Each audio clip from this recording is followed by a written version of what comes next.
kalau memang merasa ragu untuk di RDN, nggak apa-apa. Dari sekarang sebelum kita melaksanakan sertifikasi, sampaikan kepada kami. Intinya kami di sini jujur akan memperbaiki dari sisi penjurian. Itu intinya pertama ya. Mungkin itu yang saya sampaikan dari awal. Jadi kalian kalau memang ingin bergabung dengan RDN, kuatkan hati. Jadi jangan separuh-separuh. Kalau merasa separuh, nggak apa-apa. Jangan membuang-buang waktu untuk hadir di sini.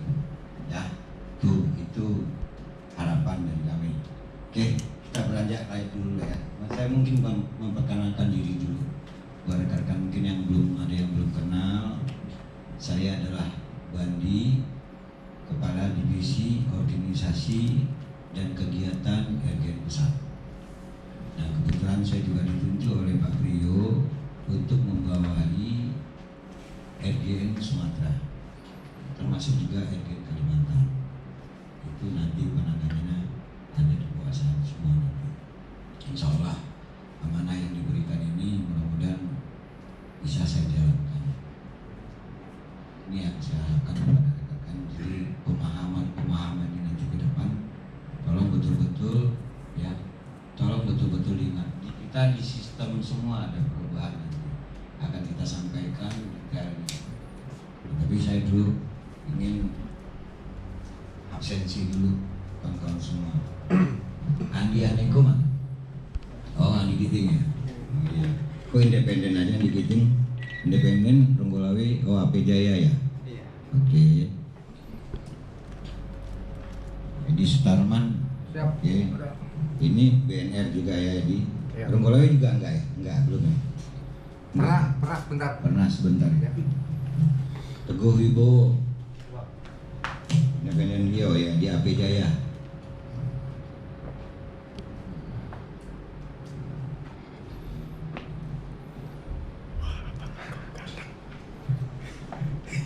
Yori Alexander lagi jalan ya. Agustami Wimir Wandi ya, Agustami Wandi independen AP Jaya juga ya. Dedi Yanto ya Pak. Oke, Dedi Yanto independen AP Jaya juga ya. Iya Pak. Akram Badir Ghazali belum pernah menjadi Akram dari Pekanbaru ya. Mental kuat kan? Kuat, siap ya. Selfie, nah ini selfie dari Indo ya. Selfie belum pernah juga ya. Belum, tapi independen di ya apa? Di Indo sama Agung ya. Tapi udah pernah menjadi belum? Selama ini jadi tiketing. Oh ya. Fitra Habis.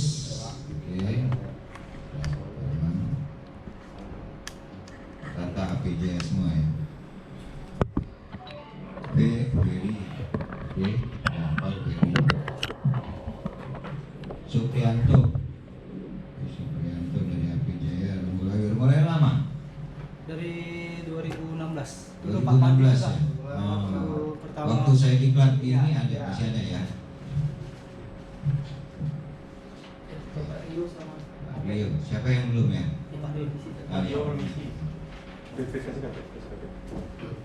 Kirim itu apa kan? Tekan langsung. Ya, fotonya langsung dapat Pak. Itu langsung tempel nanti.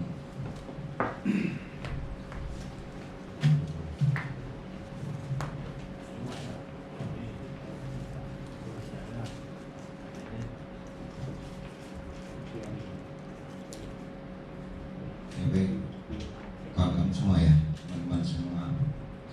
Memang saya lihat dari beberapa kawan yang ada di sini, ya mungkin udah pernah ketemu sama saya, contoh Sutarman ya, diklat BNR dia sama saya di diklat BNR angkatan kelima ya. Ya. Angkatan kelima. Waktu saya masih di BNR. Si Ferry, si Andi Kiting Ronggolawe ya, ketemu ya, itu sama lagi. Yang lain-lain mungkin belum ketemu. Jadi pada intinya sekarang ini saya minta, ya, sebelum kita membahas masalah apa yang diminta Pak Yuli tadi, saya pengen tahu dulu intinya kalau di RGN. Kalau saya berpikir kita belum dapat apa-apa, betul nggak? Belum ada mendapatkan hasil yang lebih maksimal, ya kan? Belum ada. Kalau kawan-kawan udah punya tekad, punya semangat untuk membangun RGN, itu belakangan hasil akan menguasai. Tapi kalau dari awal kita berpikir, mohon maaf ya, yang ada di isi kepala kita honor atau uang, karena kita dalam tahap membangun. Kalau dalam tahap membangun, apapun risiko akan kita terima. Bisa aja lomba risiko rugi, kita nggak dapat honor, bisa terjadi kan? Ini pemahaman pertama, loyalitas kawan-kawan yang kita harapkan dulu. Kalau loyalitas ada, kemampuan dalam penilaian itu pasti akan tumbuh dengan sendirinya. Kenapa? Kita mempunyai semangat membangun RGN. Enggak perlu, kalau awal kita membangun, ya, kuantitas itu pasti belum ada, belum nampak. Arti kuantitas itu peserta pasti sepi, karena itu tadi, kualitas kita belum mumpuni. Apa yang disampaikan Pak Yuli, belum mumpuni untuk memberikan yang terbaik buat Kicau Mania, buat pemain. Nah, hari inilah kita nanti akan bahas itu semua buat rekan-rekan semua. Jadi saya ingin nih, ya, satu contoh nih saya berikan gambaran buat kawan-kawan ya. Saya pernah, mungkin saya cerita sedikit lah. Saya orang bukan dari penjurian. Pak Wo Alam tahu. Saya zaman LKMI itu saya jadi MC. Tanya Bu Alam, saya jadi MC kemana-mana, jadi MC. Tapi karena saya belajar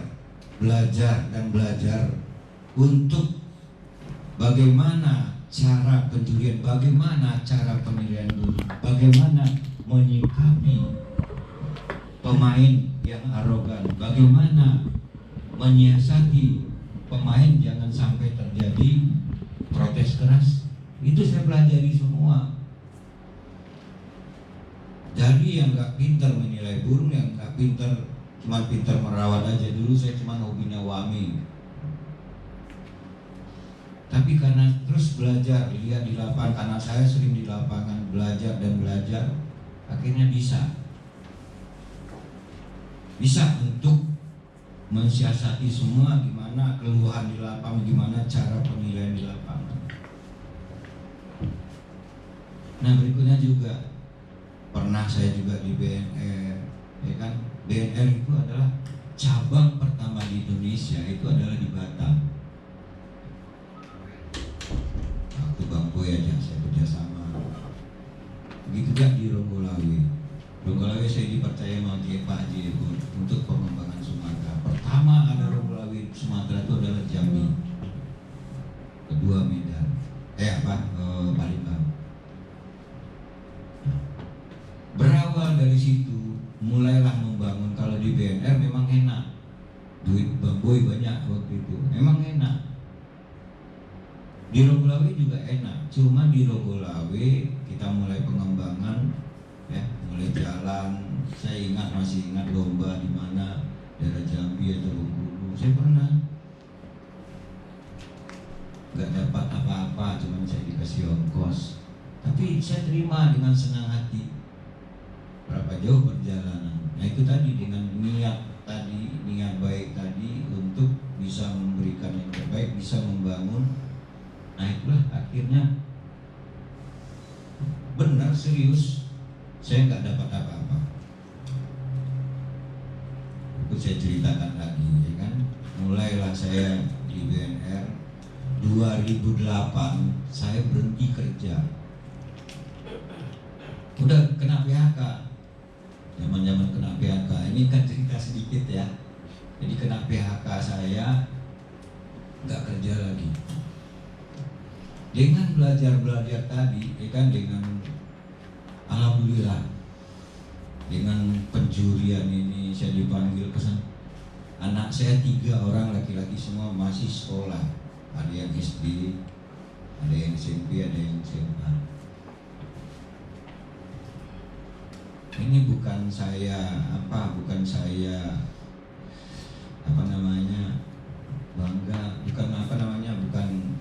istilahnya musyrik ya Pak ya, bukan jadi cuman pengalaman aja saya bilang. Dengan anak saya masih sekolah, tapi saya tekuni dalam penjurian. Alhamdulillah anak saya itu dengan hasil yang saya dapat dari penjurian bisa sarjana 2 orang. Karena ketekunan saya tadi, saya udah nggak mulai kerja lagi, nggak dapat. Karena saya itu kalau saya kerja, saya sering dipanggil keluar kota, dipanggil ke sana kemari. Tapi karena saya tekun dengan apa profesi saya sekarang ini. Ya pada saat itu juga tahun 2008 umur udah 47 tahun, 46 tahun, ya kan? Jadi nggak ada lagi orang yang mau terima kerja. Udah tua, sekarang umur saya udah 61 tahun. 61 tahun umur saya, tapi saya tekun juga. Nah, dengan cerita tadi, ya, pengalaman saya sedikit buat kawan-kawan itulah motivasi saya, gimana saya bisa hidup tanpa bekerja, gimana saya hidup dengan hasil dari penjurian. Walaupun saya jujur, saya dari awal ya, boleh kalau saya dibilang nakal sih nakal. Kita nggak munafik, ya kan? Saya nggak munafik. Kalau yang namanya terima itu pasti ada. Nakal dulu, ya kan? Pasti ada. Namanya permainan di dunia buruk itu nggak ada yang nggak ada permainan. Nakal. Tapi kan terakhir kita berpikir, ya kan? Saya berpikir terakhir kalau saya selalu berbuat nakal, intinya apa yang saya bawa pulang tuh nggak ada ininya, nggak ada manfaatnya. Habis dapat, ya kan, hari ini dapat, hari ini habis di lapangan. Karena yang saya bawa pulang tuh asli dari honor ya, tapi yang namanya kodengan tuh habis hari itu juga, karena pikiran tadi tuh nggak bagus. Lah sedikit kawan-kawan pengalaman saya, karena saya tekuni sampai saat ini ya, mudah-mudahan badan sehat terus. Tapi ya jujur, dengan beginilah, dengan ketemu kawan-kawan semua, ya kan, itu kesehatan kita nambah, ya kan, walaupun ya keadaan kondisi jalan udah nggak bagus, ya kan, tapi ya ini membuat kita sehat jadinya. Nah itulah yang saya minta ke kawan-kawan, kalau betul-betul kita serius, loyalitas itu yang diutamakan. Kalau awal kita membangun, ya kan, contoh orang membangun rumah, ya kan, dia nggak akan terima duit kan, ya, bangun kos-kosan lah istilahnya kan, dia akan keluar uang dulu, ya kan, belum tentu dia akan mendapatkan hasil. Tapi kalau bangunannya kokoh, rumahnya bagus, layak, ya kan, itu penghuni akan datang sewa. Begitu juga kita di penjurian. Kalau penjurian kita kualitasnya bagus, ya kan, dari awal kita sepi, tapi akhirnya orang akan datang ke kita. Nah ini yang kita harapkan kita tanamkan di RGN. Apa RGN motonya? Ya kan, bertanggung jawab, jujur, tegas dan adil. Walaupun ya kan ada di beberapa di antara kawan-kawan kita belum tentu akan berbuat seperti itu. Tapi coba kita tanamkan pada diri kita, pasti akan membuatkan hasil yang lebih maksimal buat kita. Nah, jadi itulah yang saya minta ke kawan-kawan semua, tolong betul-betul loyalitas mental itu yang diutamakan di kita penjurian. Kalau apa yang disampaikan Pak Ili tadi yang masalah teori, memang betul. Teori harus sejalan dengan praktek lapangan. Teori harus sejalan dengan mental kita. Kalau mental kita ada, mohon maaf, kalau mental kita udah bobrok, ya apapun yang akan kita lakukan, kita nggak akan membuatkan hasil yang jauh lebih bagus. Itu bersedia kan, kawan-kawan, untuk dengan loyalitas yang lebih tinggi? Ya, siap ya. Intinya seperti itu ya harapan saya. Ya namanya panitia ya istilahnya. Saya jujur aja, kalau komandan Alek besoknya rugi, nggak dihonor pun nggak apa-apa. Tiket saya pulang pergi udah diberikan sama ketua, nggak apa-apa. Kata kita maklum. Ya kan mungkin rezeki saya bukan di sini, rezeki saya tempat lain. Begitu juga Arif dari Jogja. Kita ini yang diutamakan loyalitas. Kalau nyampang, kalau hujan badai besok, gimana mau lomba? Bersedia nggak kita? Saya bersedia. Nggak dikasih pun nggak apa-apa. Ya tapi kan mereka tanggung jawab dengan ongkos kan gitu. Ongkos kita dia tanggung jawab. Misalkan kita dari Pekanbaru tahu bencana alam besok, ya kan? Itu kan risiko alam yang menentukan. Bersedia kita nggak dihonor. Saya bersedia.